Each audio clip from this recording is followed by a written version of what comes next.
வாயு கசிவு விவகாரம் தொடர்பாக அமைச்சர்களுக்கு முதலமைச்சர் விஜய் சில உத்தரவுகளை பிறப்பித்திருக்கிறார். தேவையான சிகிச்சை மற்றும் மருத்துவமனை முதல்வர்களுடன் ஒருங்கிணைந்து பணிகளை மேற்கொள்ள முதலமைச்சர் விஜய் உத்தரவு பிறப்பித்திருக்கிறார். அண்மை செய்தியாக நாம் பார்த்துக் கொண்டிருக்கிறோம். தேவையான சிகிச்சை மற்றும் மருத்துவமனை முதல்வர்களுடன் ஒருங்கிணைந்து பணிகளை மேற்கொள்ள அமைச்சர்களுக்கு முதல்வர் விஜய் உத்தரவு பிறப்பித்திருக்கிறார். தற்போது வாயு கசிவால் பாதிக்கப்பட்டு சிகிச்சை பெற்று வரும் தொழிலாளர்கள் அனுமதிக்கப்பட்டுள்ள ராஜீவ்காந்தி அரசு மருத்துவமனைக்கு பள்ளிக்கல்வித்துறை அமைச்சர் ராஜ்மோகன் தற்போது நேரடியாக சென்று அங்கு ஆய்வில் ஈடுபட்டு வருகிறார். அதேபோல ஆதவ் அர்ஜுனா அவர்கள் ஸ்டான்லி மருத்துவமனைக்கு விரைந்திருக்கிறார். இதுபோன்று அங்கு மருத்துவமனைகளில் மேற்கொள்ளப்படும் சிகிச்சைகளை ஆய்வு செய்வதற்காக முதலமைச்சர் விஜய் அமைச்சர்களுக்கு உத்தரவிட்டிருக்கிறார். தேவையான சிகிச்சை மற்றும் மருத்துவமனை முதல்வர்களுடன் ஒருங்கிணைந்து பணிகளை மேற்கொள்ள முதல்வர் விஜய் தற்போது உத்தரவு பிறப்பித்திருப்பதை நாம் அண்மை செய்தியாக பார்த்துக் கொண்டிருக்கிறோம்.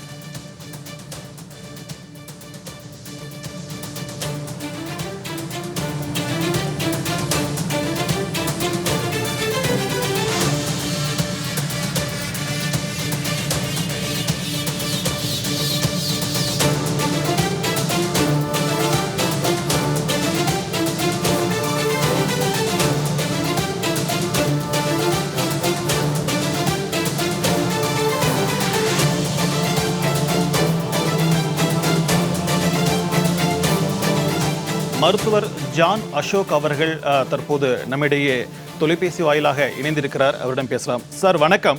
தற்போது இந்த அம்மோனியா வாயு கசிவு ஒருவர் சுவாசித்தால் அவருக்கு என்னென்ன பாதிப்புகள் ஏற்படும், குறிப்பாக உடல் உறுப்புகளில் என்னென்ன பாதிப்புகள் ஏற்படும், இது உயிரிழப்பு வரை கொண்டு போவதற்கான காரணம் என்ன, இது குறித்தான உங்களுடைய தகவலை பதிவு பண்ணுங்க சார்.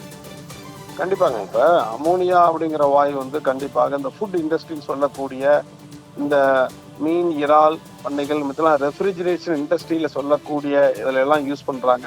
அது குறிப்பாக மீன்களை மற்ற பொருள்களை பதப்படுத்துவதற்காக ரெஃப்ரிஜரேஷனில் அடைத்து வைக்கப்படுகின்ற ஒரு வாயு தான் அம்மோனியாங்கிற வாயு. அந்த வாயு கசிஞ்சிருச்சு அப்படின்னா கண்டிப்பாக மிகப்பெரிய உடலுக்கு ஆபத்து வரக்கூடிய நிகழ்ச்சிகளும் மற்றும் உயிர் போகக்கூடிய அளவிற்கும் ஆபத்துகள் வரும். என்ன நடக்குன்னா அப்படின்னா அம்மோனியாவை நம்ம சுவாசிக்கும் பொழுது அது முதல்ல மூக்கின் வழியாக நுரையீரலுக்கு போகும்போது நுரையீரல் இருக்கக்கூடிய இந்த மேல்பட்ட லேயர்ல சிறு சிறு திசுக்கள் எல்லாம் அழிக்கப்பட்டு நிமோனைட்டிஸ் என்று சொல்லக்கூடிய வியாதி வந்துடும். அது மட்டும் இல்லாம நுரையீரல் இருக்கக்கூடிய நீர் கோத்துரும். நீர் கோத்தோன்னா பல்மனரி எடிமா என்று சொல்லக்கூடிய மிகப்பெரிய வியாதி மூச்சு திணறல் ஏற்பட்டு கண்டிப்பாக உயிரிழப்புகள் வந்துடும். இது முக்கியமா நடக்கும். அதற்கு அடுத்து கண்ணுகள்ல டைரக்டா அமோனியா வாயு பட்டுச்சுன்னா கண்ணில் இருக்கக்கூடிய மேல் விழித்திரை அதாவது அது அப்படியே புண்ணாகி உருகிடும். அப்படின்னால அது பிளைண்ட்னஸ் சொல்லக்கூடிய கண் பார்வை இழப்பு, பர்மனண்டாவே கண் பார்வை போகக்கூடிய வாய்ப்புகள் இருக்கும். அதே மாதிரி தோல்ல அது படும் பொழுது தோலில் இன்ஃபெக்ஷன், அலர்ஜி, அரிச்சல், எரிப்பு இது போன்ற பிரச்சனைகள் எல்லாம் வரும்.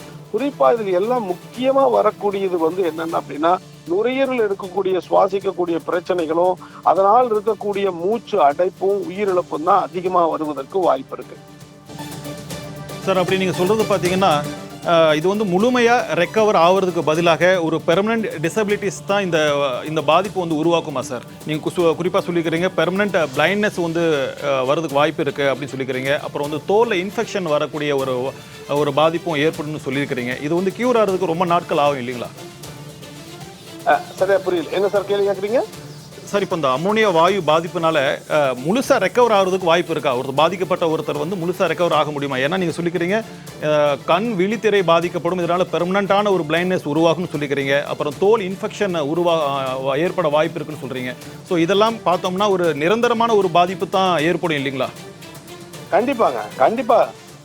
கண்டிப்பாங்க இறப்பு வருவதற்கு வாய்ப்பு இருக்கு. இந்த மாதிரி பிரச்சனைகள் அதிகப்படியா தோல் இருக்கக்கூடிய பிரச்சனைகள் வருவதற்கு வாய்ப்பு இருக்கு. அப்போ இதுல இருந்து நம்ம உடனடியாக பாதுகாத்து உடனடியாக மருத்துவமனை கூட்டிட்டு போயிட்டு ஐசியூல வச்சிருந்து நல்ல காற்றுகள் கொடுக்கப்பட்டு அந்த ரத்தத்தில் கலக்கக்கூடிய அம்மோனியா அதனுடைய வாயுக்களை வெளியே கொண்டு வர அளவதற்கு முடிவான மருந்துகள் கொடுத்தா தான் இமிடியேட்டா இது குணமாகும். இல்லைன்னா கண்டிப்பாக உயிரிழப்புகள் வருவதற்கு ரொம்ப ரொம்ப வாய்ப்பு இருக்கு. இதை நம்ம எப்படி தடுக்கணும் அப்படின்னா அது ரொம்ப ரொம்ப முக்கியம். முதல்ல வந்து அமோனியானா முதல்ல எவாக்குவேஷன் தான்.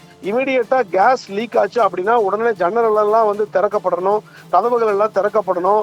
உடனே இமீடியட்டா அந்த இடத்துல இருந்து நல்ல காற்றோட்டமுள்ள இடத்திற்கு வந்து இமீடியட்டா அங்க இருக்கக்கூடிய ஊழியர்கள் வந்து வெளியேற்றப்படணும். வெளியே வந்த பிறகு நல்ல சுத்தமான காத்துகளை வந்து அவங்க வந்து சுவாசிக்க ஆரம்பிக்கணும்.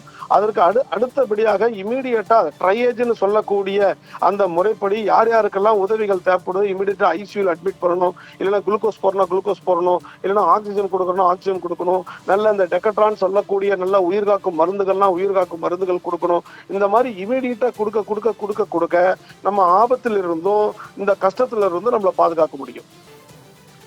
சார், இப்போ பாதிக்கப்பட்டவர்களுக்கு பல்வேறு மருத்துவமனைகளில் அனுமதிக்கப்பட்டு சிகிச்சை பெற்று வருகிறார்கள். குறிப்பாக வந்து அரசு மருத்துவமனைகளில் அமைச்சர்களின் நேரடி அந்த கண்காணிப்பில் தற்போது இந்த சிகிச்சைகளானது அளிக்கப்பட்டு கொண்டிருக்கிறது. என்னென்ன சிகிச்சைகள் அவர்களுக்கு அளிக்கப்படும் சார்? அது குறித்த தகவல் இருக்கா? கண்டிப்பாங்க. இப்ப சிகிச்சை முறைகள் அப்படின்னு பாத்தீங்கன்னா முதல்ல வந்து காற்றுனாலதான் அமோனியாங்கிற காற்று வந்து நுரையீரலுக்குள்ள போனதுனாலதான் முதல்ல வந்தது. அப்ப மூச்சு வாங்குறது தான் முதல்ல அவங்களுக்கான அறிகுறியா இருக்கும். அப்ப சுத்தமான காற்று இருக்காது. ஏன்னா நுரையீரல் ஃபுல்லாவே புண்ணாகி அது வீக்கமாகி எடிமாயி இருக்கும். சாதாரண ஆக்சிஜனே உள்ள போவாது. அப்ப என்ன பண்ணணும், நல்ல மாஸ்க் போட்டு நல்ல ஹை பவர்ல நல்ல பிரஷர்ல வந்து ஆக்சிஜன் பிராணவாயு என்று சொல்லக்கூடிய ஆக்சிஜன் வந்து நம்ம நுரையீரலுக்குள்ள போகணும். அதுதான் மெயின் ஃபர்ஸ்ட் ட்ரீட்மெண்ட். அது வந்த பிறகு இந்த வைட்டல் ஃபங்க்ஷன் சொல்லக்கூடிய பிபி, பல்ஸ், டெம்பரேச்சரு, ரெண்டாவது வந்து யூரினுடைய அவுட்புட்டு, ரெஸ்பிரேஷன், மூச்சு எவ்வளவு வாங்குது அப்படிங்கிற வந்து நம்ம கணக்கில் எடுத்துட்டு இமீடியட்டா ரத்தத்துல அது கலந்துருச்சுன்னா டெக்கட்ரான் இல்லைன்னா ஹைட்ரோகார்டிசோன் என்று சொல்லக்கூடிய உயிர் காக்கும் மருந்தை இமீடியட்டா அதை செலுத்தணும். அது செலுத்தின பிறகு அதற்கு அடுத்து இந்த மாதிரி செகண்டரி இன்ஃபெக்ஷன் என்று சொல்லக்கூடிய பாக்டீரியா கிருமிகள் வந்து நுரையீரலை தாக்குவதற்கு வாய்ப்பு இருக்கு. அப்ப அந்த பாக்டீரியா கிருமிகளை கொல்லுவதற்கான ஆன்டிபயோட்டிக் என்று சொல்லக்கூடிய மருந்துகள் உடனடியா நம்ம செலுத்தணும். அப்போ இந்த மாதிரி டெக்கட்ரான், ஆன்டிபயோட்டிக் இந்த மாதிரி செலுத்தும் பொழுது அதே மாதிரி அவங்க வந்து உணவு பசி இருப்பாங்க, ரொம்ப டயர்டா இருப்பாங்க, வீக்னஸ் எப்ப சாப்பிட்டுப்பான்னு தெரியாது. அதனால கொஞ்சம் குளுக்கோஸும் கொஞ்சம் போடணும். அப்ப இது எல்லாம் போடும்போது டெஃபினட்டா அந்த காத்து உடம்புல இருக்கக்கூடிய அந்த அசுத்தமான காத்தெல்லாம் வெளியே கரைஞ்சு வெளியே யூரின் வெளியே போகும்போது ஆட்டோமேட்டிக்கா உயிர் படைச்சிருவாங்க. சார், தற்போது இந்த அம்மோனியா வாயு உபயோகப்படுத்தக்கூடிய அந்த தொழிற்சாலைகளில் என்னென்ன மாதிரியான முன்னெச்சரிக்கை நடவடிக்கைகளை எல்லாம் மேற்கொண்டால் இந்த மாதிரியான விபத்துக்களை தவிர்க்கலாம் சார்? உங்களுடைய அறிவு. இமிடியேட்டா இப்ப முன்னெச்சரிக்கை வாயு அப்படின்னா இந்த மாதிரி இந்த ஃபேக்டரிஸ்ல எங்கெங்கெல்லாம் கேஸ் லீக் ஆகும், கேஸ்னால வரக்கூடிய ஆபத்துள்ள ஃபேக்டரிஸ்ல எங்கெங்கெல்லாம் இருக்குது அப்படின்னு முன்கூட்டியே எல்லாத்துக்கும் தெரியும். அங்க இருக்கக்கூடிய ஈவன் அங்கெல்லாம் டாக்டர்ஸ் எல்லாம் வந்து அப்பாயிண்ட் பண்ணிருப்பாங்க இந்த மாதிரி ஃபேக்டரிஸ். அப்ப அந்த மாதிரி சூழ்நிலையில் என்ன பண்ணணும்னா இமிடியட்டா இந்த முகக்கவசங்கள் கண்டிப்பா நம்ம வந்து போடணும். எப்படி இந்த கொரோனா காலத்துல வந்து நீங்க பார்த்திருப்பீங்க, முகக்கவசங்கள் எல்லாம் போட்டிருப்பாங்க.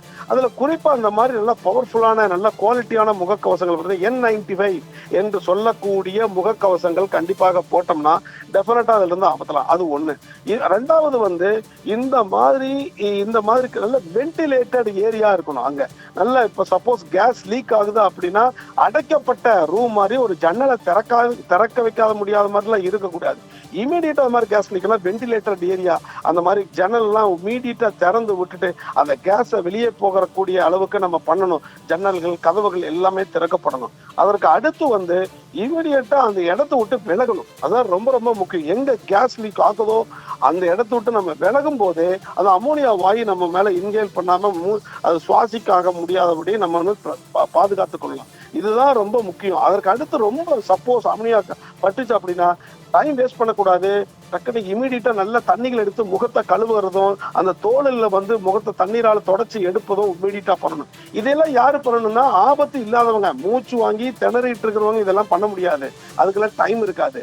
இந்த மாதிரி மைல்டா அஃபெக்ட் ஆனவங்களுக்கு இமீடியட்டா கண்ணை கழுவணும், முகத்தை கழுவணும், தோலில் வந்து கொஞ்சம் சுத்தமா தண்ணிகள் எல்லாம் போட்டு கழுவும் போது அதனுடைய எஃபெக்ட் வந்து கொஞ்சம் குறைஞ்சிரும். சார், இணைப்பில் வந்து உங்களுடைய கருத்துக்களை பகிர்ந்து கொண்டமைக்கு நன்றி சார்.